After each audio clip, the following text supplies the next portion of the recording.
해봅시다. 그리스도의 계시로 말미암은 것이라. 우리가 지난 시간엔 사도 바울이 1차 전도 여행으로 세워진 갈라디아 지역의 교회들, 비시디아 안디옥, 어떤 더베 뭐 이런 교회들이 있는데, 이 교회들이 율법주의자들이 전한 다른 복음으로 진리에서 멀어지자. 이런 복음이 뭐예요? 굿뉴스, 좋은 소식이라는 뜻인데 구체적으로는 그리스도에 관한 소식입니다. 할렐루야. 하나님이 우리에게 구세주를 보내주셨습니다. 믿습니까? 그래서 우리가 복음, 그러면 그 두 기둥이 있는데 십자가의 복음과 부활의 복음 이렇게 나눠볼 수 있어요. 예수님이 내 죄를 대신해서 십자가에 죽으셨다. 할렐루야. 그래서 나를 위해 십자가에 죽으신 예수를 믿기만 하면 누구나 죄사함을 받고 구원을 받는다. 이 구원을 받는다는 것이 무슨 뜻입니까? 예, 영생, 이터널 라이프로 얻는다는 거예요. 할렐루야. 이 땅의 권세자들, 뭐 일루미나티들도 영생을 얻고자 별의별 짓들을 다 하는데, 아니요. 한 번 죽는 것은, 예, 여러분, 우리가 영생 얻을 수 있는 유일한 길은 죄와 사망의 권세를 이기신 예수님을 믿는 것밖에는 없습니다. 죄의 삭은 죄의 문제를 해결해야 돼. 근데 예수님께서 2000년 전에 왜 이 땅에 오셨는가? 바로 우리의 죄를 대신해서 대속의 십자가를 지신 겁니다. 대신 값을 치루어 주셨다. 할렐루야. 그래서 죽으실 때에 뭐라고 하셨습니까? 다 이루었다. 테텔레스라는 단어인데 그 단어의 그 문장에는 여러 가지 뜻이 있지만 그 중에 하나가 값을 다 치루었다. 할렐루야. 이게 복음이에요. 그러니까 거기에 뭘 더하면 안 돼요? 예수님께서 우리에게 주시는 구원은 완성품입니다. 믿기만 하면 돼요. 알겠습니까? 영접하는 것, 받아들인 거예요. 주님께서 예비하신 십자가를 통해서 준비하신 여러분 구원의 선물을 우리가 받아들이는 것, 영접하는 것, receive하는 것. 영접하는 자, 곧 그 이름 믿는 자에게는 하나님의 자녀되는 권세를 주셨다. 할렐루야. 영생을 얻게 된다라고 약속하고 계십니다. 쉽죠? 너무 쉬우니까 사람들이 자꾸 이단에 빠지는 거예요. 그냥 구원받기는 좀 미안하니까 뭔가 좀 내가 해야 될 것처럼. 아니에요. 여러분, 자의 미소 유명하잖아. 좀 빠진 것 같아. 거기서 눈썹을 내가 그려놓는다. 그건 여러분 작품을 만든 사람에 대한 모독이요. 하나님께서 우리에게 주신 구원의 선물, 거기에다 뭘 더하면 그것이 바로 이단이에요. 하나님 앞에 큰 죄를 짓는 것입니다. 오늘 본문에서는 그걸 뭐라고 표현해? 다른 복음이다. 다른 복음. 알겠습니까? 특별히 이 갈라디아 교회에 있었던 다른 복음은 우리 믿음만 가지고는 안 된다. 우리가 행해야 된다. 믿음 플러스 행위. 여러분도 뭐 행위 구원을 이야기하는 사람들이 많습니다. 특별히 로마 카톨릭 같은 경우에도 예수를 믿는 것만 가지고는 안 된다. 선행을 해야 된다. 아니면 카톨릭에서 규정한 7가지 성례전에 참여해야 된다. 이건 구원의 조건으로 내세워요. 그렇기 때문에 이단이요. 요즘 보면 여러분 예수를 믿으면 다 휴거됩니다. 죄에 대한 인식이 없는 어린아이들도 휴거됩니다. 예수를 안 믿어도 부모가. 알겠습니까? 예. 근데 자꾸 휴거의 조건이 특별한 것처럼 이야기하는 사람들이 있어요. 특별히 종말의 때에 대해서 알리는 그런 사이트나 카페 보면 아니에요. 그것은 성경적인 것이 아닙니다. 여러분 휴거의 사건은 신랑 되신 예수님이 신부를 데려가는 사건이에요. 그러니까 여러분 예수를 믿기만 하면 비록 마지막 때를 몰라도 다 휴거가 되는 겁니다. 알겠습니까? 넘어가면 안 돼. 그러나 우리가 그날을 알고 예비하는 사람들에게는 의의 면류관이 더 주어진다라고 주님께서 약속하신 거예요. 알겠습니까? 다른 복음을 우리가 주의해야 합니다. 여튼 다른 복음으로 진리에서 멀어지게 되자 이를 바로잡기 위해서 이 갈라디아서를 쓴 것인데, 그래서 고린도 교회에서 썼다는 주장도 있고 안디옥 교회에서 썼다는 주장도 있습니다. 아무튼 이런 사도 바울의 모습을 살펴봤는데, 오늘 이어지는 말씀을 통해서 이방인의 사도로 부름받은 사도 바울의 행적, 이 갈라디아서를 쓰기까지 행적에 대해서 한번 살펴보도록 하겠습니다. 오늘과 아마 다음 시간까지 이어질 것 같은데, 그 전에 먼저 우리 지난 시간에 배운 말씀들 잠깐 한번 복습해 봅니다. 사도 바울은 다메섹 도상에서 부활의 주님을 만나 사도의 직분을 받고, 그리고 나서 다메섹에서 곧바로 복음을 전하다가 어디로 갔어요? 시내산이 있는 아라비아로 갔다가 몇 년 동안 3년간 머물며 예수님으로부터 직접 계시, 오늘 12절에 또 계시란 말씀이 나오는데 또 후에 살펴볼 겁니다. 교훈을 받음으로 여러분 사도행전 2장에서 제시하는 사도의 세 가지 조건. 세 가지 조건이 뭐예요? 첫 번째는 부활의 증인. 부활의 증인을 만났죠. 어디에서?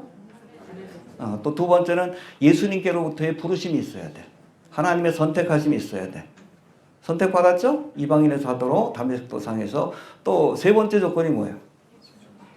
주님의 교훈을 직접 받아야 합니다. 제자들은 어디에서? 공생의 기간 동안 3년 동안 주님과 함께 하면서 교훈을 받았어. 사도 바울은 어디에서? 아라비아 광야. 뭐 뒤에서 살펴보겠지만 구체적으로 아라비아 어디예요? 아라비아에 있는 시내산에서. 거기서 누가 말씀을 받았습니까? 모세가 말씀을 받았고 엘리야도 그곳에서 세미한 음성 가운데 말씀을 주신 하나님을 만났는데 그곳에서 사도 바울이 말씀을 받음으로 예수 그리스도의 계시를 받음으로 그렇죠? 사도의 길을 갈 수 있었던 겁니다. 할렐루야. 세 가지 조건을 다 만족시킵니다. 부활의 증인이라는 첫 번째 조건, 또 주님으로부터 소명을 받았다는 두 번째 조건, 세 번째 주님으로부터 직접 말씀을 받았다. 세 가지 조건을 만족시키는 참된 사도다. 뭐 뒤에 이어서 오늘 본문의 말씀도 다시 한번 거기에 대해서 살펴보도록 하겠습니다. 알겠습니까? 갈라디아 교회 안에는 이런 바울의 사도권을 의심하며 다른 복음을 전하는 거짓 선생들과 또 이들을 따르는 사람들이 있었는데 이에 바울은 갈라디아서를 통해 다른 복음은 없나니 다만 어떤 사람들이 너희를 요란케 하여 아주 흔들어 놓고 그리스도의 복음을 변하려 함이라. 변질시키기 위한 것이다. 그래서 여러분 다른 복음은 무슨 복음이라고 했어요? 변질된 복음. 여기는 퍼버트라고 되어 있는데 원문이 그래요. 변태복음이에요. 변태복음. 다른 복음은 없습니다. 변질된 복음. 여러분 상한 음식 먹으면 죽어요. 우리가 참된 말씀을 먹어야 합니다. 다른 복음을 우리가 따라가면 안 됩니다. 다만 어떤 사람들이 너희를 요란케 하여 그리스도의 복음을 변하려 함이라. 그러나 우리나 혹 하늘로부터 온 천사라도, 그렇죠? 이 복음을 전한 사도 바울이라도 내가 처음 전한 그 복음에서 다른 것을 전하면 저주를 받을지어다. 심지어는 하늘로 온 천사라도 다른 복음을 전하면 저주를 받을지어다. 다른 복음을 전하다가 저주받은 천사가 있지. 그게 루시퍼예요. 선악과를 먹으면 정령? 그게 하나님의 말씀이고 복음이요. 근데 이거 먹으면 하나님 손들이라. 다른 복음을 전해서 저주를 받아요. 이해가 되시죠? 네. 자, 이제는 이어지는 본문의 말씀을 통해서 주시는 교훈들을 다시 한번 살펴봅니다. 지난 시간하고 연결이 되니까 우리 11절 한번 봅시다. 11절 시작. 그들아 내가 너희에게 알려하니 내가 전한 복음이 사람의 뜻을 따라하는 것이 아니라 사람의 뜻으로 된 것이 아니라 예수 그리스도의 계시로 말미암은 것이다. 하나님의 뜻으로 말미암아 된 것이다. 할렐루야. 여기서 내가 전한 복음이 사람의 뜻을 따라 해봅시다. 사람의 뜻을 따라 된 것이 아니다. 그래서 여기 보면 사람의 뜻, the will of man이라고 되어 있는데 이걸 강조하지만 사실 원문에 보면 뜻이란, will이란 단어가 없어요. 빠져 있습니다. 원문에는 사람의 뜻이 아니라 그냥 사람을 따라 된 것이 아니다. 뭐 그런 식으로 되어 있습니다. 근데 여기에다가 사람의 뜻으로 번역한 것은 이 말씀이 4절과의 병행구이기 때문에 그래요.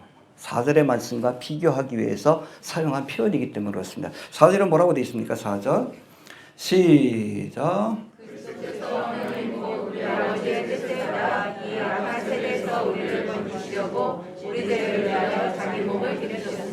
예수님의 십자가를 지신 것은 누구의 뜻?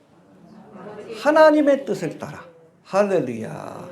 그런 거로 내가 받은 복음도 사람의 뜻을 따라 된 것이 아니라 하나님의 뜻을 따라, 구체적으로는 예수 그리스도의 계시를 통해서 된 것이다 라는 것을 강조하기 위해서 이거를 원문하고는 좀 다르지만 개역성경에서 사람의 뜻으로 그렇게 번역했다, 그렇게 이해하시면 됩니다. 아주 잘된 번역이라고 봅니다.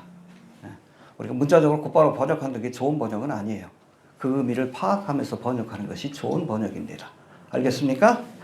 자, 여러분 이 땅에 전파되는 복음 가운데는 하나님의 뜻을 따라 된 복음이 있는가 하면 사람의 뜻을 따라 된 복음이 있어요. 사람의 뜻을 따라 하나님의 뜻을 왜곡시킨 복음이 있어요. 이게 다른 복음이요. 알겠습니까? 여러분, 하나님의 뜻을 따라 전해진 복음, 이게 신본주의예요. 신본주의. 이해가 되십니까? 여기에 반대되는 것, 자유주의 신학, 이건 사람의 뜻을 따라 하나님의 말씀을 왜곡했어요. 인본주의 신학입니다. 대표적인 인본주의 신학이 뭐예요? 그래서 행위 플러스 믿음, 믿음 플러스 행위. 이게 여러분 인본주의 복음이에요. 인본주의, 다른 복음입니다. 이거는 하나님의 뜻이 아니라 사람의 뜻을 따라. 또 최근에는 퀴어 신학 그래가지고 우리가 사랑으로 동성애자들도 그렇게 받아줘야 한다. 어디 사이트 보니까는 어떤 목사인데 무지개 이렇게 탁 깃발을 들고 커밍아웃을 하더라고. 나는 동성애자입니다. 당당하게. 지옥가요. 그 인본주의 신학이에요. 예수 믿으면 축복받는다. 그 성경 어디 그런 말이 있어. 나를 따라와 고생해야 된다. 십자가를 지고 나를 따라와야 된다. 부자가 천국 가기 힘들다. 그 왜곡한 거예요. 그건 인본주의 신학입니다. 인본주의. 사람의 뜻을 따라 된 거예요. 그게 다른 복음이요. 아무리 열심히 믿어도 우리가 하나님의 말씀, 하나님의 뜻을 따라 기록된 말씀을 우리가 믿어야지. 그래야 하나님 책임지지. 사람의 뜻을 따라서 성경 말씀을 왜곡한 것들이 있어요. 정치 신학, 퀴어 신학, 인본주의 신학. 그거 믿고 따라가면 열심히 믿고 지옥 가요. 하나님 책임지지 않습니다. 과연 내가 믿는 말씀이 하나님의 뜻을 따라 된 참된 복음인지 아니면 사람의 뜻을 따라 왜곡된 인본주의 복음인지 인본주의 신학인지 좀 돌아봐야 합니다. 알겠습니까? 네. 12절 넘어갑시다. 12절 시작.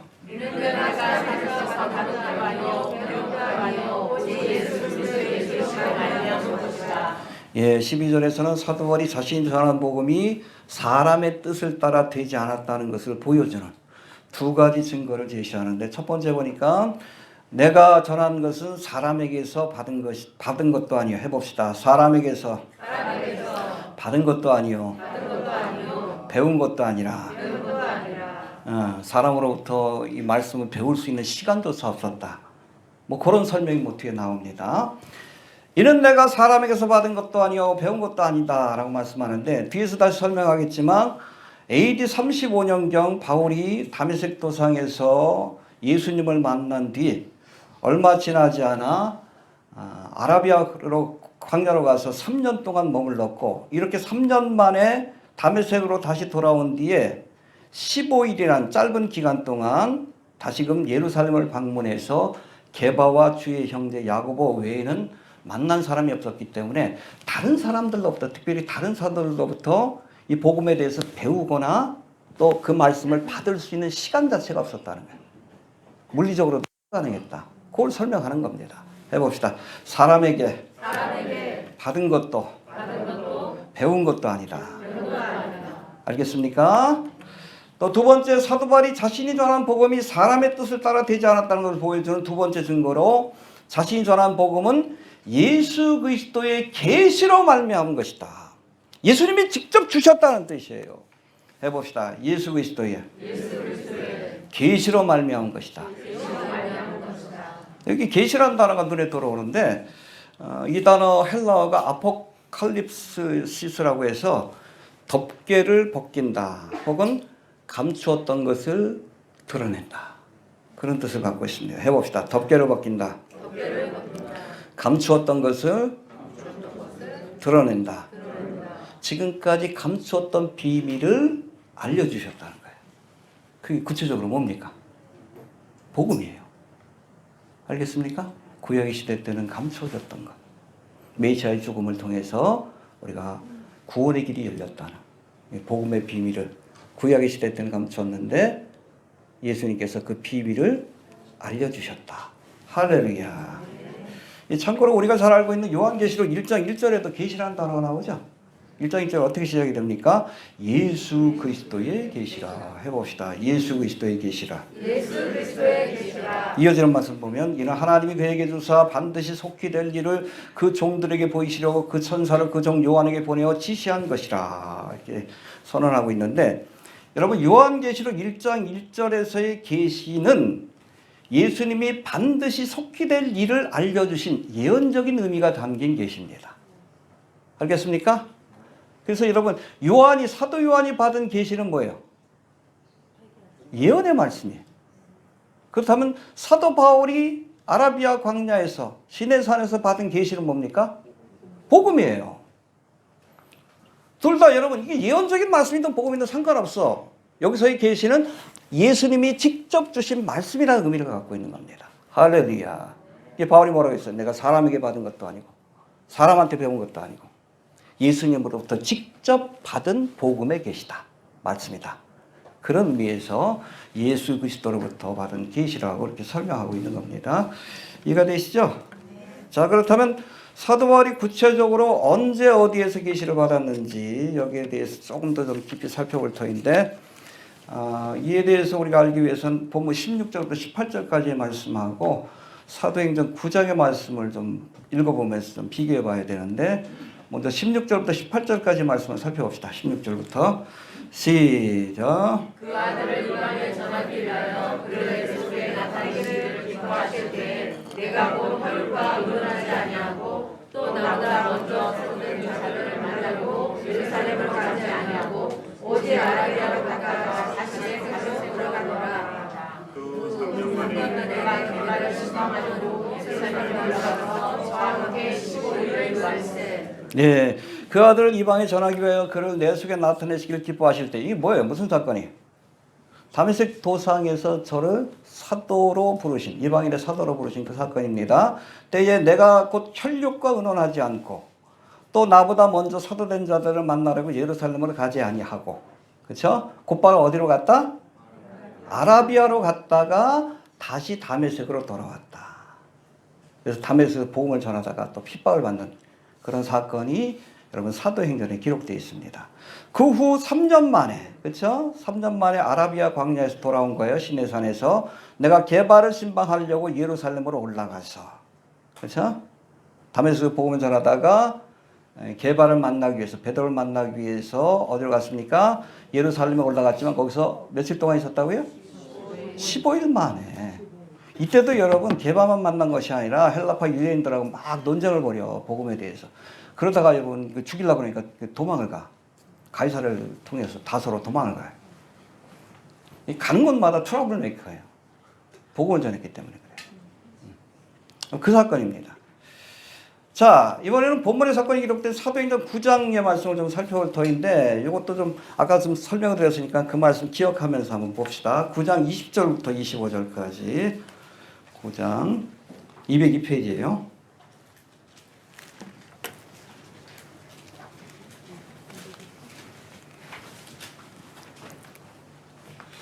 바울이 갈라디아서에서 이야기한 그 내용을 설명하고 있는 말씀이 바로 사도행전 9장이라고 보시면 됩니다. 20절부터 봅시다. 19절부터 봅시다. 19절. 시작.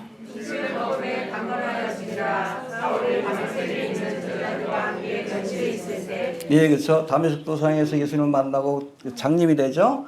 그런데 아나니아가 안수해 줄 때 그 눈이 다시 뜨이게 되는 그 사건입니다. 그리고 나서 곧바로 어디로 가요? 다메섹으로 들어가서 곧바로 복음을 전했어요. 참 이상한 사람이에요. 예수 믿자 말자 복음을 전하기 시작한 거예요. 할렐루야. 예. 그래서 20절 봅시다. 시작. 그렇죠. 다메섹에 왜 갔어? 예수 믿는 사람들 잡아가려고 이렇게 왔는데, 예수님을 만나고 나서는 곧바로 회당 가가지고 예수님이 메시아다라고 오히려 예수님을 전하게 되는 그 모습을 보여주고 있어요. 자, 21절 봅시다. 시작. 듣는 사람이 다 놀라 말하되 이 사람이 예루살렘에서 이 이름을 부르는 저 사람을 자기하는 자가 아니냐. 여기 온 것도 저희를 결박하여 백장의 교회를 결박하기 잠이 아니냐 하더라. 22절. 사울은 그에서 얻어 예수를 그리스도라 증명하여 다메섹에 사는 유대인들을 굴복시키니라. 예, 그러니까 예수님을 다메섹 도상에서 만나자마자 다메섹에 가서 뭘 했어? 복음을 전했어요. 복음을 전했습니다. 그리고 나서 그 다음에 23절 봅시다. 23절 시작. 여러 날이 지남에 유대인들이 사울 죽이기를 공모하더니. 여러분 22절하고 23절 사이에 아라비아 광야 3년의 시간이 있는 거예요. 구체적으로 나오지 않지만 여기 보니까 해봅시다. 여러 날이 지나면 헤메라 이카나이라고 되어 있는데 이건 꽤 긴 시간이 흐른 뒤에라는 뜻입니다. After that many days were fulfilled. 하나님이 기획하신 시간들이 참해. 이게 뭐예요? 3년이라는 시간이에요. 뭘 위해서 기획하신 시간이에요? 바울에게 계시의 말씀을 주기 위해서. 바울을 훈련하는 기간이에요. 제자들이 몇 년 훈련 받았어? 사도 바울도? 응. 이해가 되십니까? 아라비아 광야 시내산에서 3년 동안 예수님으로부터 계시를 받은 거예요. 뭐 한 번 쭉 받고 끝난 게 아니에요. 3년 동안 교육을 받은 거예요. 왜? 제자들도 3년 동안 훈련 받았잖아. 예수님과 동행하면서. 이 기간 동안 3년 동안 주님과 동행하면서 그렇게 주님으로부터 말씀을 교훈받은 거예요. 그러고 나서 비로소 사도의 사명을 감당한 겁니다. 알겠습니까? 그러고 나서 이제 돌아온 거예요. 다시 다메섹으로 돌아왔습니다. 또 무슨 일이 있는지 봅시다. 26절, 23절이죠. 23절. 시작. 예, 다메섹에 돌아와서 가는 곳마다 복음을 전하는 거예요. 또 다시 복음을 전하니까 이번엔 유대인들이 아예 그냥 이 사울을 죽이기로, 바울을 죽이기로 공모합니다. 자, 24절 봅시다. 시작. 그 계획과 사울에게 알려주니라. 저희가 그를 죽이려고 밤낮으로 성문까지 지키거늘. 25절. 그의 제자들이 밤에 광주리에 사울을 담아 성에서 달아내리라. 그리고 나서 26절로 연결되는데 이렇게 다메섹 도상에서 복음을 전하다 죽을 위기를 겪고 나서 곧바로 어디로 가요? 예루살렘. 그렇죠? 게바를 만나기 위해서.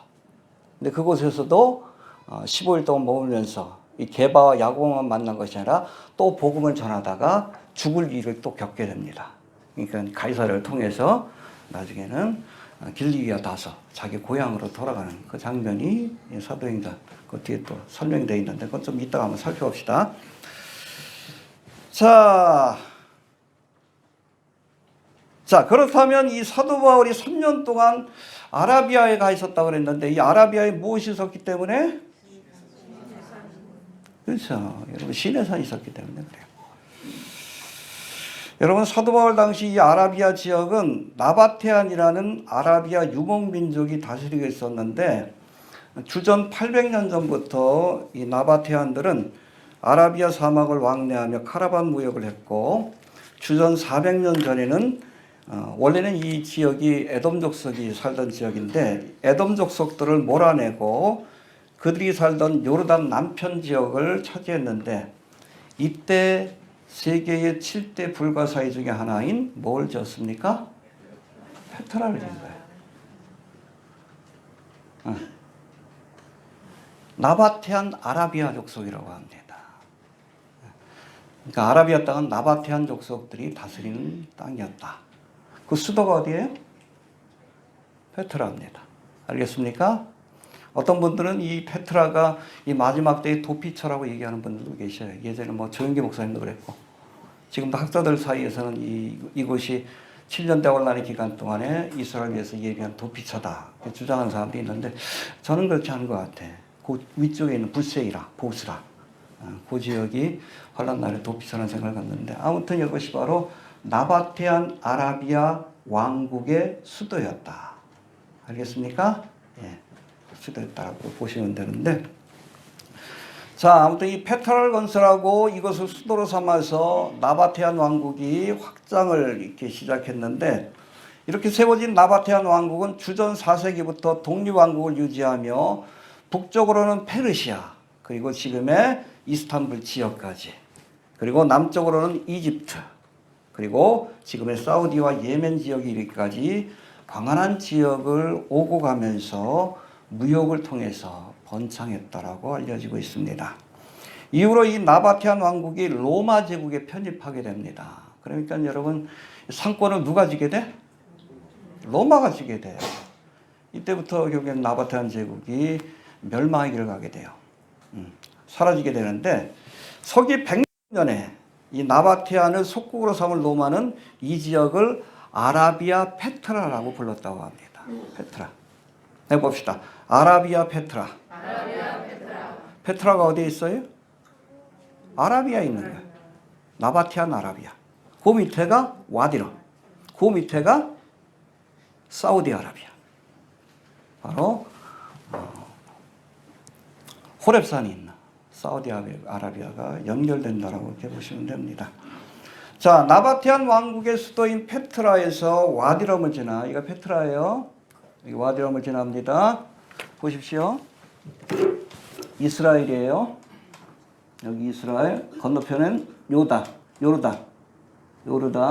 여기 보면 암몬 땅이 있고 모압 땅이 있고 에돔 땅이 있는데 예수님 당시에는 여기에 나바테안 왕국이 세워졌다라고 보시면 되는데 요쯤에 페트라가 있고 여기가 와디럼이 있고 밑으로 쭉 내려가면 시내산이 있다라고 보시면 됩니다. 이해가 되죠? 네. 이스라엘 백성들이 광야 40년 동안 어디에서 헤맸어요? 여기서 헤맨 거예요. 여기서 헤매다가 요단 동편으로 해서 에돔 땅과 모압 땅과 암몬 땅을 거쳐서 요단강을 건너서 이스라엘로 들어갔다. 그러니까 이 지역이 무슨 지역이다? 나바테안 아라비아가 이스라엘 백성들이 40년 동안 광야에서 헤맨 지역이다. 제가 와디럼을 보여드렸죠? 왜 보여드렸는가? 이스라엘 백성이 그런 곳에서 40년 동안 헤매이다가 가나안 땅으로 들어갔다. 그렇게 이해하시면 됩니다. 알겠습니까? 여러분, 모세가 십계명을 받았고 또 엘리야가 세미한 음성 가운데 하나님을 만났던 이 시내산이 정확히 어디에 위치하고 있는지에 대해서는 신학자들과 고고학자들 사이에 다양한 주장도 있어 왔는데 최근까지 이집트에 속한 시나이 반도에 시내산이 있을 것이라는 주장이 지배적이었어요. 여기가 시내 반도입니다. 그래서 여기쯤에 시내산이 있었을 것이다 라는 주장이 지배적이었는데 여러 가지 고고학적인 증거와 또 성경적 증거를 통해서 최근에는 여기가 아니라, 그러니까 뭐 그 이론에 의하면 홍해 바다를 여길 건너가지고 여기에서 율법을 받은 걸로 묘사하는데 이게 좀 문제가 있어요. 그게 아니라 여기를 지나서 요 지역, 누에바 비치라고 되어 있는데 요 지역을 건너서 이 시내산에서 하나님의 말씀을 받은 것으로 그렇게 보고 있습니다. 알겠습니까? 예. 자, 여기에 보면 보세요. 여기가 미디안 광야입니다. 예전에는 미디안 광야. 여러분, 그 모세가 40년 동안 그 애굽 땅에서 바로의 공주의 아들로 자라다가 이집트 사람을 죽이죠. 그래서 어디로 도망가? 여기가 미디안 광야예요. 옛날 미디안 광야다. 하고 보시면 되고, 여기에 보면 장인 이름이 누구죠? 이드로의 유적지가 있어요. 케이브 오브 이드로라고. 미디안 광야입니다. 그리고 모세가 부인을 만났다. 부인 이름이 뭐죠? 갑자기 기억이 안 나. 십보라를 만났다. 모세의 우물도 여기 있습니다. 미디안 광야다. 요 근처에 호렙산이 있어요. 시내산이 있다고 보시면 됩니다. 자, 이어지는 봅시다. 이게 미디안 광야예요. 여기에 시내산이 있는 거예요. 여기가 아니라. 시내 완도가 아니라 아라비아 완도에. 또 사도 바울도 뭐라고 했어요? 아라비아의 시내산이라고 표현합니다. 갈라디아서 4장에서. 여기서 만났다. 하나님을 만나고 또 여기서 율법의 말씀을 받았다라고 보시면 됩니다. 나중에 영상을 보여드릴게요. 여기를 건넜다고 보고 있는 거예요. 누에바 비치라고 되어 있죠. 사방이 막혀 있죠. 광활한 땅입니다. 한 200만 명 되는 이스라엘 백성들이 여기 있는데 뒤에서 누가 와요? 그 바로의 군대가 오고 그리고 뒤에는 바다요. 이때 하나님께서 이 바다를 가르시고 그렇게 길을 내셔서 저들을 시내산으로 인도하셨다. 근데 여러분 구조적으로 보면 이 지역이 모래톱이 쌓여 있대요. 이 지역이. 굉장히 깊은데 홍해바다가 이 지역만큼은 그렇게 깊지 않다고 합니다. 그리고 이 지역에 보면 홍해 사건을 우리가 짐작할 수 있는 이렇게 건넌 건데, 그러니까 누에바 비치 그리고 사우디아라비아 비치가 있는데 흥미로운 것은 솔로몬 시대 때에 이곳이 출애굽의 사건이 일어난 것이다라고 해서 기둥을 2개 세워놨어요. 여기다도 하나 세워놓고 여기다도 하나 세워놨습니다. 요거는 아직도 있어요. 그런데 요거는 박물관을 옮겨놓고 이 기둥이 있었던 자리다. 그 표시가 남아 있습니다. 보여드릴게요. 자, 보면 여기 지났던 요 길 있죠? 바닷속에 있어. 이게 뭐 같아? 마차박대예요. 자, 여기서 누이가 비칩니다. 자, 아까 얘기했던 솔로몬 시대 때 세워졌던 기둥입니다. 솔로몬 왕이 세운 거예요. 이것이 출애굽의 사건이 일어난 것이다. 홍해 사건이 일어난 것이다. 여기 있죠? 여기 있는 겁니다. 자, 이건 사우디아라비아 쪽에. 실물은 박물관에 갖다 놓고 이것만 남겨놓은 거예요. 여기 기둥이 있었던 자리다. 양편에다가 솔로몬이 기둥을 세운 거예요. 이것이 바로 홍해 사건이 있었던 것이다라는 것을 알리기 위한 겁니다. 자, 그리고 쭉 가다 보면 이 출애굽의 여정을 보면 이스라엘 백성들이 엘림에서 12개의 여러분 샘물이 있는 엘림에서 또 70주의 종려나무가 있는 엘림에서 쉬었다고 하는데 가는 길에 바로 엘림도 있습니다.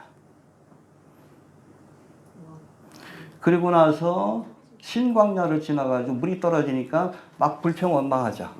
그때 하나님께서 뭐라고 하셔요? 바위를 쳐서 물을 내라. 그게 거기 있어요. 호렙산 근처에. 이겁니다. 이게 한 25m 정도 돼요. 엄청 큽니다. 여기 보면 밑에 물이 흘렀던 그 기록도, 그 흔적들이 남아있어, 아직까지. 르비딤. 나중에는 이 지역을 무리바라고 이렇게 표현하게 되죠. 그런 흔적들이 그 근처에 있고, 여기다 그 시내산 있는 그 근처에 있는 유적들이라고 보시면 됩니다. 자, 물이 흘렀던 기록이에요. 흔적들이 이렇게 쭉 내려온 겁니다.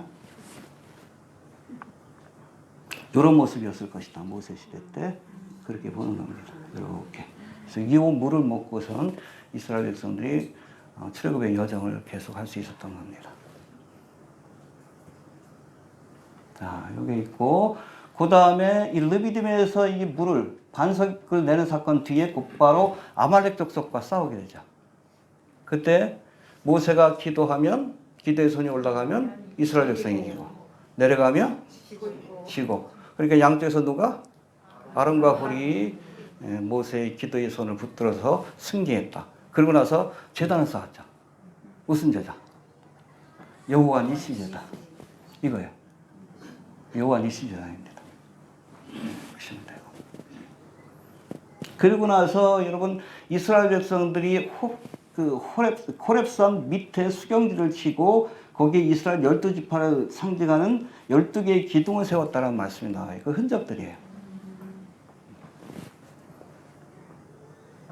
이거 뭔가 하면 모세가 호렙산으로 올라가서 시내산을 올라가서 여러분 십계명을 받을 때 밑에서는 뭐 하고 있었어요?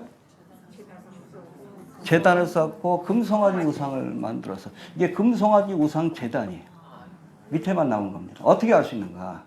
여기 설치가 쳐져 있어요. 그리고 사우디 사람들도 이것이 고고학적인 유적이라고 얘기를 합니다. 보십시오. 이걸 왜 금송아지 우상을 세웠던 제단으로 보는지. 자, 그 밑에 보면 금송아지 모양이죠. 네. 송아지 모양이죠. 자, 그런가 하면 이스라엘 백성들이 호렙산 밑에서 이렇게 진을 치고선 오랜 시간 동안 있으면서 거기서 만나도 먹고 그리고 여러 가지 성막도 짓고 그랬는데 보면 이스라엘 백성들이 거기서 수긍했다는 머물렀다는 여러 가지 증거들이 있는데 그 중에 하나가 뭐냐면 보세요. 뭐예요? 메노라. 이슬람 땅에 왜 하필 메노라가 있어요? 누구예요? 한국 사람이에요. 한국 사람이 발견해요. 이 사람이 어떻게 발견했는가? 그때 뭐 IMF가 터졌을 때요. 의사인데 여기서 뭐 병원도 힘들고 그러니까 사우디로 갔대요. 사우디로 가가지고 왕족들 치료해준 의사였는데 그러다 보니까 뭐 권력이 있으니까 자기 여기 한번 가보고 싶다. 가가지고 발견해가지고 사진 찍어 놓은 거예요. 여기 보면 메노라가 있잖아요. 이스라엘의 수경지였다는 것을 보여줍니다. 이따가 제가 영상 보여드릴게요. 식사하시는 분들은 여기에 관한 영상 있죠? 메노라죠? 정확하게 이스라엘 백성들이 여기에서 수경했다. 그리고 성막을 만들었다. 시내산이 있는 것이죠. 그렇죠? 근데 나중에 사우디 사람들이 이걸 패버렸어. 지워버렸어. 기분 나쁘다는 거야. 이해가 되시죠? 이걸 끌로 그냥 해가지고 없애버렸어. 예전에 찍은 사진은 있어요. 근데 그거 끌로 이렇게 긁어내버린 거예요. 기분 나쁘다가. 그리고 이 시내산에 올라가는데 보면 동굴이 하나 있습니다. 무슨 동굴? 엘리야의 동굴이에요. 엘리야가 동굴에 있을 때 하나님께서 뒷모습을 보여주시잖아요. 그 장면이. 거기라고 보시면 됩니다. 여기서 하나님의 말씀 들었죠. 엘리야의 동굴. 동굴이 하나밖에 없어요. 엘리야의 동굴로 알려진 것입니다. 그 시내산. 위에 보니까 새카매. 왜? 하나님이 불 가운데 강림하셨기 때문에 그래요. 알겠습니까? 여기 엘리야의 동굴이 있고 여기 보면 수경지에 물이 흘렀던 그런 그 모습도 있고 여기 금송아지 우상 그 제단도 있고 그런 겁니다. 자, 자발 마클라라고 부르기도 하고 자발 무사라고도 부르기도 해요. 자발은 산이라는 뜻이고 무사는 모세라는 뜻이에요. 모세의 산으로도 불립니다. 이해되시죠? 모세의 산. 왜? 이 신의 산이기 때문에. 하나님 앞에 출애굽의 소명을 받은 것이고 또 십계명을 받은 것이기 때문에 자발 무사, 모세의 산으로 그렇게 불리고 있다고 합니다. 위에 보니까 시커멓지.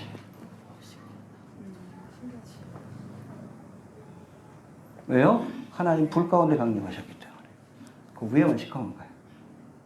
그래서 여기 돌을 캐보면은, 이거 캐보면은 겉에는 시커먼데 안에는 브라운 색깔.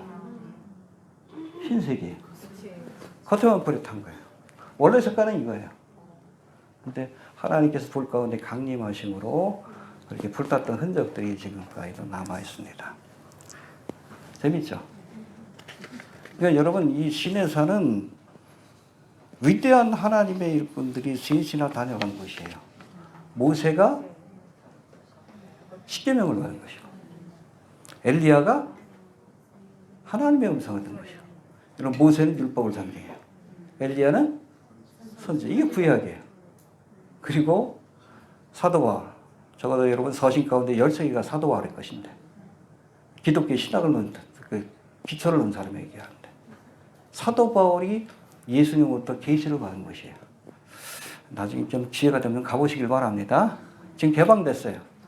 비싸 한 500만 원인데 사우디가 물가가 비싸잖아요. 근데 여러분 지금 네옴시티가 요 근처에 있어요.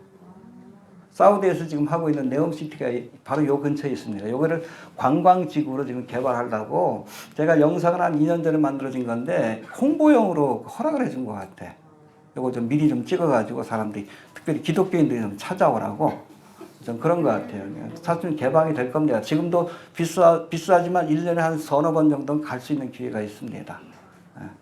아무튼 이 시내산이 굉장히 중요한 하나님의 말씀과 연관되어서 율법의 저자인 모세가 하나님의 율법을 받은 것이고 또 모든 선지자의 대표인 엘리야가 하나님의 음성을 들은 것이고 또 여러분 신약의 모든 여러분 기독교의 교리를 완성했다고 하는 사도 바울이 바로 예수님으로부터 계시를 받은 것이 바로 이 시내산이다 라고 이해하시면 되겠습니다.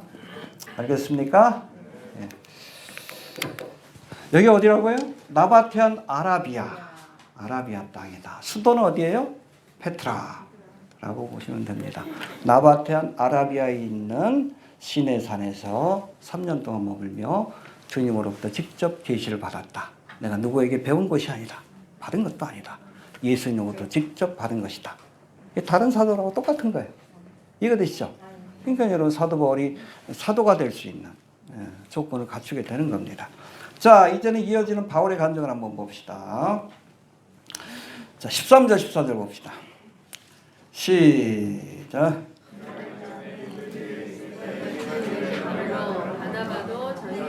13절 14절 13절 14절 1장 13절 14절이에요. 내가 이전에 시작.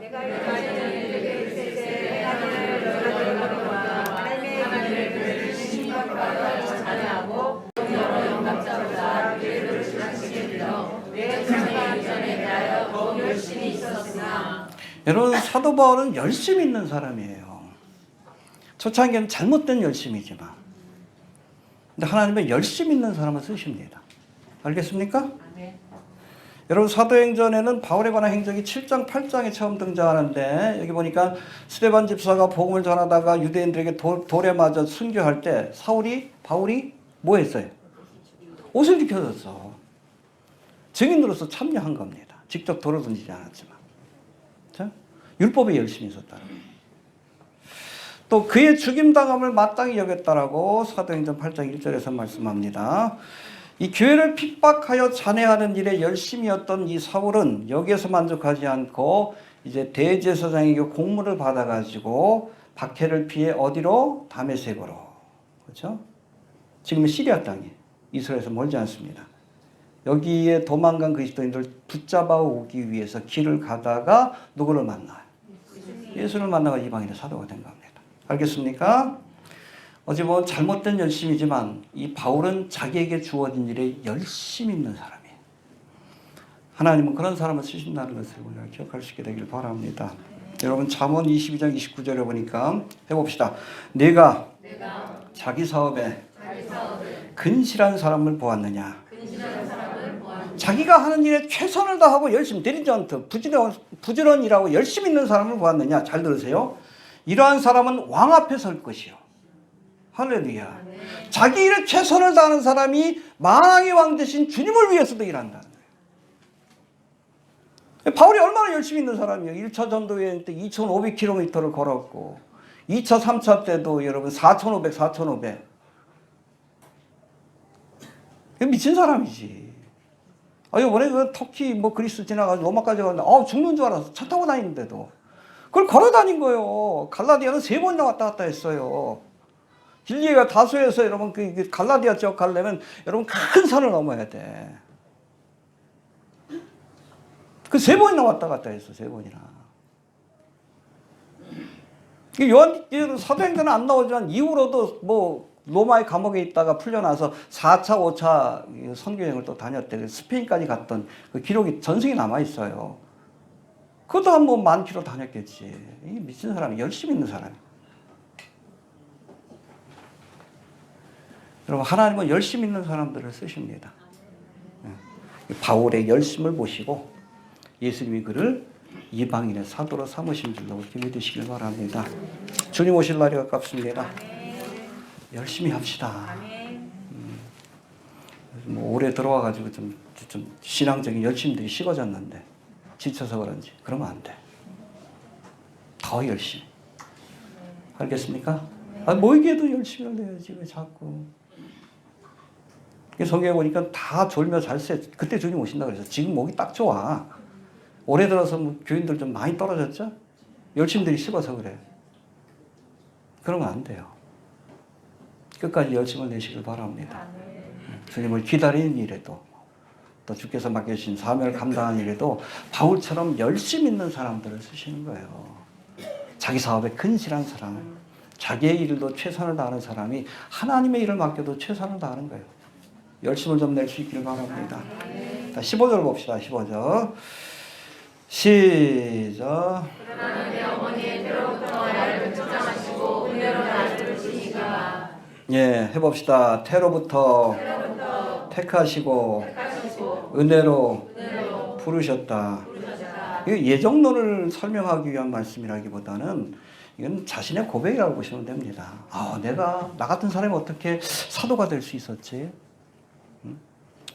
하나님이 나를 일방적으로 택하신 것, 그거 외에는 이해가 안 되는 거예요. 나를 택하시고 은혜로 나를 부르셨다. 모든 것이 은혜다. 나의 나 된 것은 오직 하나님의 은혜다. 할렐루야. 은혜로 여길 수 있게 되길 바랍니다. 저도 그래요. 내가 어떻게 예수를 믿게 됐는지. 그렇죠? 고등학교 때까지 교회 나가본 적이 없어요. 친구 따라서 교회 나갔지. 또 뭐 대학교 1학년 때 비로소 은혜를 받고 예수님이 구세주인 걸 깨달았지. 그러고 나서 목사가 됐어. 아, 나 같은 사람 어떻게 목사가 됐는지. 저희 집안은 원래 그 종갓집이요. 1년에도 한 제사는 12번 지는 것 같아. 지겨웠어요, 지겨웠어.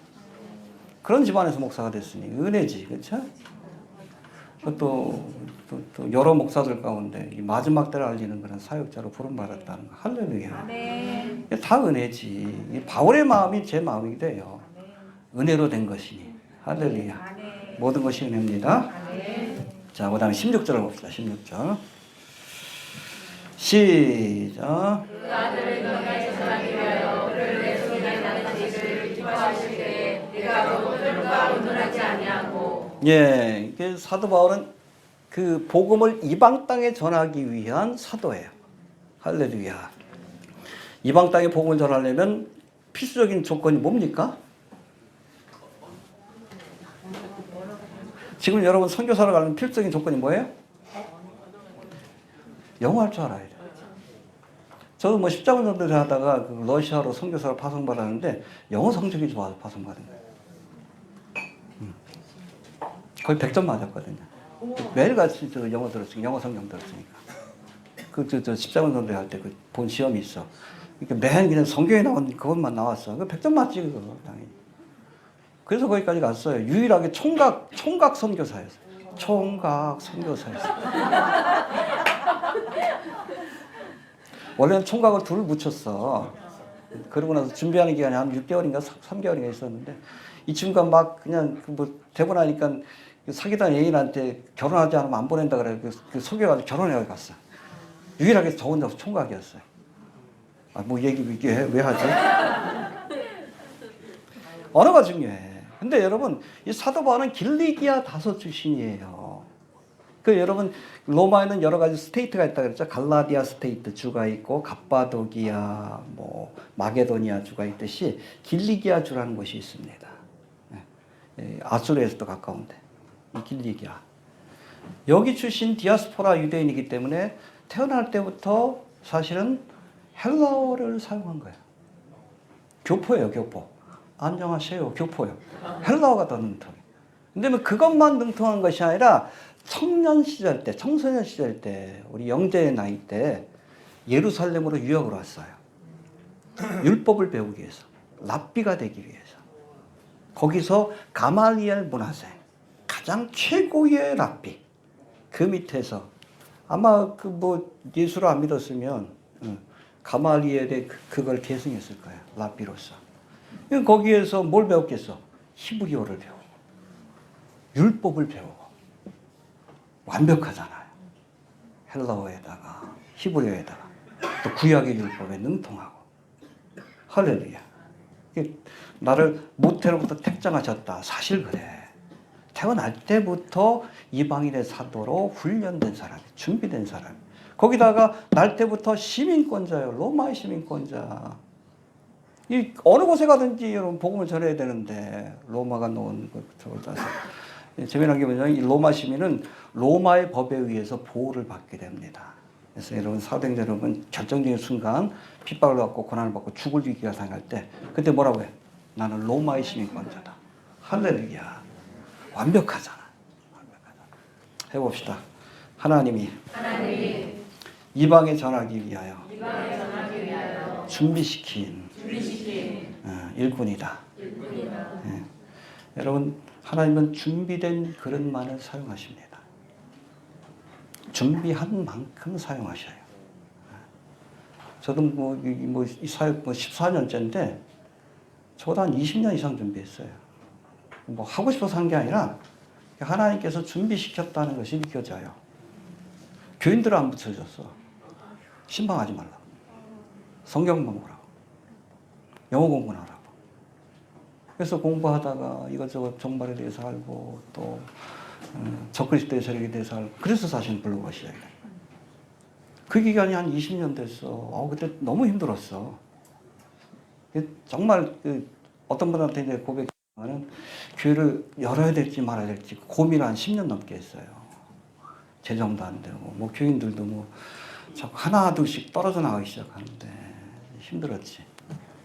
왜 그런가 했더니 공부하라고 시간을 주신 것 같아요. 지금 와서 생각해보면. 그런 준비가 됐기에 이 사역을 좀 할 수 있었던 겁니다. 알겠습니까? 구글에서 찾아보고, 뭐 우리나라에 자료 자체가 없으니까 종말에 관한 거, 미국 근본주의 신학자들이 한 그 자료들 다 찾아보고 그러면서 좀 하나둘씩 알다 보니까는 부담감이 생겨. 내가 보고 드는 것을 그래서 보려고 시작했어요. 휴거가 뭔지 요한계시록에 대해서 하나하나씩. 그래서 시작이 된 거예요. 뭐 일루미나는 교까지고 적그리스도의 세력이니까. 해봅시다. 준비된 일꾼을 쓰신다. 모세도 몇 년 준비시켰죠? 바로의 궁전에서 학문을 배우게 했어요. 그러니까 모세오경을 쓴 거예요. 그렇죠? 그걸로 끝난 게 아니라 미디안 광야에서 40년 동안 낮아져야지. 얼마나 교만해.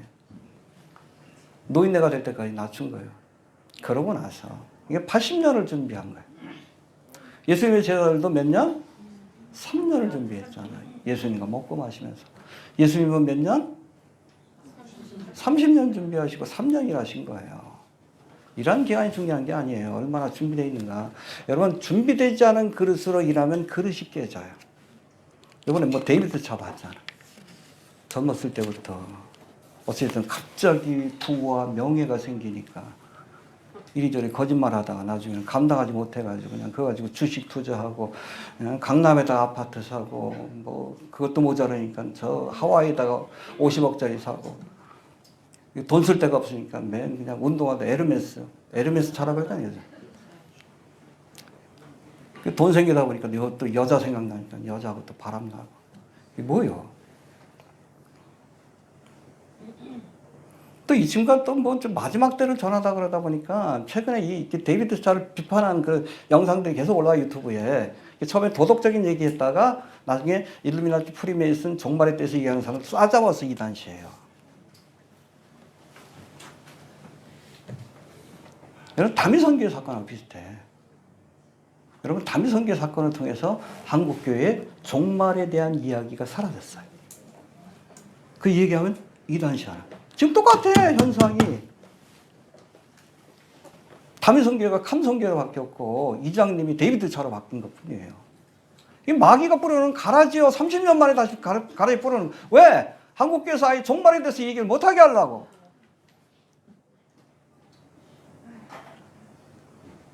우리 블로그도 이단을 걸고 넘어지고 싶어가지고 안달이 난 사람들 많은 건 내가 알아. 그래서 싸워 나하고 한번. 우리 블로그 여러분 이단시하면 미국에 있는 근본주의자들 다 이단시해야 돼.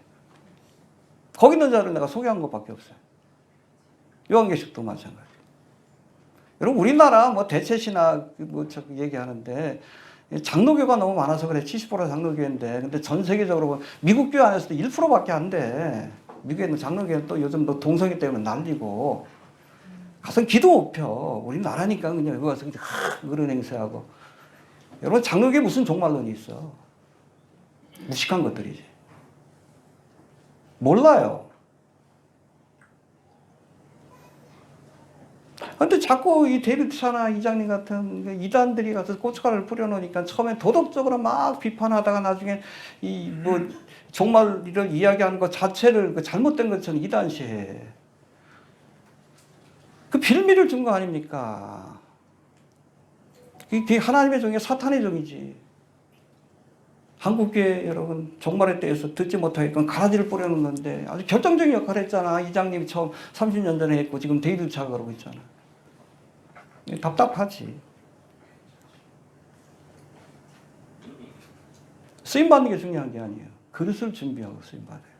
그렇지 않으면 발람의 길, 가론 유다의 길을 갈 수 있다는 거. 조심해야 합니다. 알겠습니까? 준비하지 않은 것, 준비되지 못한 상태에 쓰임받으면 우리 김땡훈이도 그렇잖아. 결국에는 비트코인 장사로 왔잖아. 준비되지 않은 상태에서 해서 그래. 다 그렇게 돼요. 준비된 만큼만 쓰임받는 것이 좋습니다. 준비된 사람을 하나님 쓰십니다. 그처럼 교만해져가지고 결국엔 사탄의 종이 돼. 처음에는 주님 위해서 일해도. 가론유다가 뭐 처음부터 뭐 예수님 팔려고 하지 않았잖아. 나중에 욕심 때문에 예수님을 간 것이. 자, 16절, 17절 봅시다.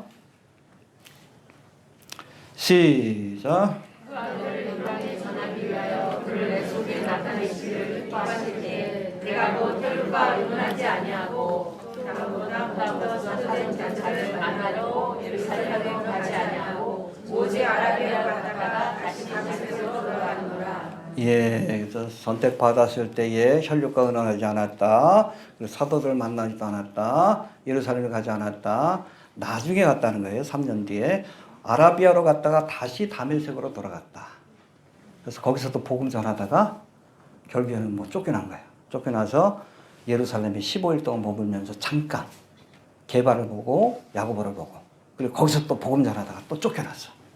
그래서 가이사를 거쳐서 길리기아 다소로 가서 몇 년 동안 있다가 안디옥에서 택함을 받고 선교사로 파송을 받는 그 사도 바울의 여정이 그렇게 시작이 되는 겁니다.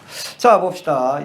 18절부터 21절 시작. 그 초년날 내가 나라를 시방하려고 예루살렘에 올라가서 저와 함께 15일을 요할세 주의 형제 야고보 외에 다른 사도들을 보지 못하였노라. 보라 내가 너희에게 쓰는 것은 하나님 앞에서 거짓말이 아니오라. 그 후에 내가 수리아와 예, 여기에 대한 자세한 설명이 9장 사도행전 9장 26절부터 30절까지 나오는데 한번 봅시다. 오늘 본문하고 좀 비교하면서 보셔요. 9장 26절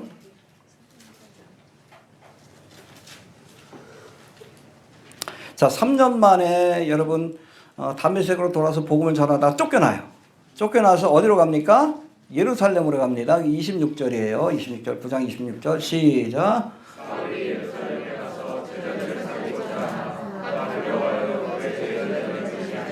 그렇지. 3년 전에 그 예수를 핍박하려고 이렇게 저거 했던 사람인데 찾아왔지만 다 두려워한 거예요. 만나지 못합니다. 그러니까 게바하고 야고보밖에 못 만난 거예요. 자, 27절 시작. 바나바가 데리고 사도들에게 가서 그가 안에서 어떻게 주를 본 것과 주께서 그에게 말씀하신 일과 다메섹에서 그가 어떻게 예수의 이름으로 강대히 말하는 것을 말하여. 예, 바나바의 소개로 그래도 게바를 만나고 야고보, 주의 형제 야고보를 만날 수 있었던 겁니다. 28절 시작. 사울이 제자들과 함께 있어 예루살렘에 출입하며 예, 예루살렘 이렇게 돌아다닌 겁니다. 그런데 이 사람 복음에 미친 사람이요. 그 여기서도 또 문제를 일으켜 복음 전하다가. 그렇죠? 자, 29절 봅시다. 시작. 또 주 예수의 이름으로 담대히 말하고 흘려다가 일들도 함께 말하며 물러나니 그 사람들이 죽이려고 힘쓰거늘. 예, 패턴이 비슷해. 아주 복음 전하다가 그 말로 이기지 못하니까 헬라파 유대인들이 아예 죽이려고 해. 이기지 못하지. 율법에 능통하고 헬라어에도 능통한데 어떻게 이겼어. 논리적으로. 죽이려고 하지. 그걸 알고 30절 봅시다. 시작. 형제들이 알고 가이사라로 그리고 안에서 다소로 보내니라. 예, 그래서 가이사랴로 데려가고 가이사랴 데려가고 여기 항구 도시입니다. 여기서 배 타고 다소로 갔다는 얘기입니다. 알겠습니까? 여기에 대해서 여러분 갈라디아서 1장 21절 봅시다. 21절. 30절하고 21절하고 이렇게 병행구예요. 봅시다. 시작. 예, 그 후에 이게 30절이에요. 거기서도 핍박을 받고 죽을 위기에 처하니까 그 그리스도인들이 거기 있는 그 예루살렘 그리스도인들이 그 사람을 수리아와 길리기아의 지방에 이르렀다. 피신을 시킨 겁니다. 수리아는 가이사랴예요. 수리아의 가이사랴라고 보시면 됩니다. 예루살렘도 수리아 지역이기 때문에. 그리고 길리기아는 다소. 그렇죠? 그러니까 가이사랴를 통해서 사도 바울의 고향인. 그래도 거기다 놔두면 좀 그래도 안전할까 봐. 거기에다가 사도 바울을 옮겨 놓았다. 그렇게 보시면 됩니다. 알겠습니까? 예. 자, 정리합니다. 다메섹 도상에서 예수님을 만난 바울이 곧바로 다메섹 회당에 들어가 복음을 전하다가 쫓겨난 뒤에 이제 시내산이 있는 아라비아로 내려가 3년 동안 머물며 그리스도의 계시를 받았는데 이후로 다메섹으로 다시 돌아간 바울은 이곳에서 복음을 전하다가 죽을 일을 겪자 급하게 다메섹 성을 빠져나와서 예루살렘 성으로 간 것으로 알려지고 있습니다. 예루살렘에 내려간 바울은 이곳에서 15일을 유하며 게바와 주의 형제 야고보를 만났지만 그들로부터 복음에 관해 듣거나 교훈받은 사실은 없었다라고 강조합니다. 오히려 예루살렘에 내려간 바울은 이곳에서도 복음을 전하다가 헬라파 유대인들과 변론이 벌어져 죽을 위기를 겪게 되었는데 이로 인해 급히 그의 형제들이 이 바울을 가이사라 항구를 통해서 수리아 고향인 길리기아 다소로 옮겨 놓았다. 그렇게 보시면 됩니다. 알겠습니까? 자, 봅시다. 22절부터 24절 마지막입니다. 갈라디아서 시작. 유대인 그리스도 안에 있는 교회들이 나를 얼굴로 알지 못하고 다만 우리를 핍박하는 자가 전에 전하는 그 믿음을 지금 전한다함을 듣고 나로 말미암아 영광을 하나님께 돌리리라. 예, 유대인 그리스도, 유대인 그리스도 안에 있는 교회들이 예루살렘 교회죠. 나를 얼굴로 알지 못했지만 가가지고 15일 동안 있는 동안 다만 우리를 핍박하던 자가 그 믿음을 지금 전한다 함을 듣고 나로 말미암아 하나님께 영광을 돌렸다. 그러니까 바울이 전한 복음에 대해서 뭐라고 하지 않았어요. 그 바울의 사도권에 대해서도 뭐라고 하지 않았습니다. 그들도 인정해줬다. 그런 뜻입니다. 할렐루야. 그래서 예루살렘에서 15일을 머문 사울은 수리아 가이사랴를 거쳐서 자신의 고향인 길리기아 다소로 돌아갔는데 사도행전 9장 30절입니다. 이곳에서 AD 37년에서 42년까지 대략 5년 동안을 보냅니다. 구체적으로 뭘 했는지 잘 몰라요.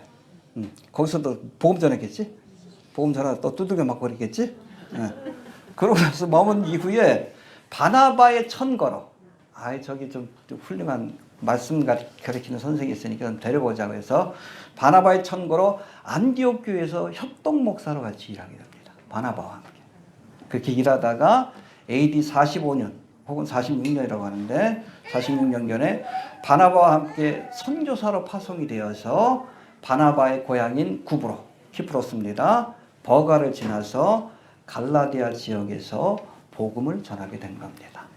알겠습니까? 네, 이어지는 말씀은 다음 시간에 살펴보도록 합니다. 여튼 바울이 예루살렘을 방문할 당시 유대의 그리스도 안에 있는 교회들이 나를 얼굴로 알지 못하고 다만 우리를 핍박하던 자가 전에 전해하던 그 믿음을 지금 전한다함을 듣고 나로 말미암아 영광을 하나님께 돌림으로 이방인의 사도로 부름받은 바울의 사역과 그가 전한 복음이 참된 것이라는 사실을 인정해 주었다. 그겁니다. 알겠습니까? 왜 이게 중요해요? 거짓 선생들이 사도 바울의 그 사도권을 의심하고 또 전한 복음이 오리지널 소스가 아니다라고 얘기하기 때문에 그런 겁니다. 이해가 되시죠? 자, 정리합니다. 예수님과 함께 3년간 훈련을 받고 사도가 된 제자들처럼 다메섹 도상에서 이방인의 사도로 부름받은 사도 바울은 시내산이 있는 아라비아 광야로 가서 3년 동안 예수 그리스도의 계시를 받고 복음을 전함으로. 그러니까 여러분 시내산하고 페트라를 오고 갔을 것이라고 보고 있어요. 시내산에서 하나님의 말씀을 받고 페트라에 가서 또 복음 전하고 다시 시내 가서 말씀 받고 또 페트라에서 오고 가면서 3년 동안 훈련하고 말씀 받고 훈련하고 말씀 받고 그러고 나서 비로소 공적인 삶을 이방인의 사도로서의 공적인 삶을 시작했다라고 보시면 될 것 같습니다. 해봅시다. 말씀을 받고 훈련을 받아 이방인의 사도가 되었다. 모두 열심히 하나님의 말씀을 받고 또 훈련과 연단을 받은 뒤에 주님 오시는 날까지 열심으로 복음을 전하는 그런 사도의 직분을 감당할 수 있게 되길 바랍니다. 알겠습니까? 우리가 성경을 알아야 돼요. 그냥 무조건 전하면 안 됩니다. 복음을 알아야 돼. 우리 하나님의 말씀을 깊이 있게 깨닫고 정말에 관한 말씀도 깨닫고 그리고 또 연단을 받고 훈련을 받은 뒤에 또 주님 오시는 그날까지 회개하라. 네, 외치는 주님의 사명. 우리가 다 뭐 넓은 의미에서 다 사도니까. 주님 앞에 설 때 우리 교회 와서는 제자예요. 말씀을 배우는 제자. 세상에 나가면 보내심을 받은 사도입니다. 열심히 가서 하나님의 말씀을 전하는 바울과 같은 일꾼들 되시길 바랍니다. 주신 말씀 붙들고 기도합니다. 하나님을 감사합니다. 오늘 사도 바울의 그런 행적을 통해서 그가 주님의 귀한 사회를 맡기고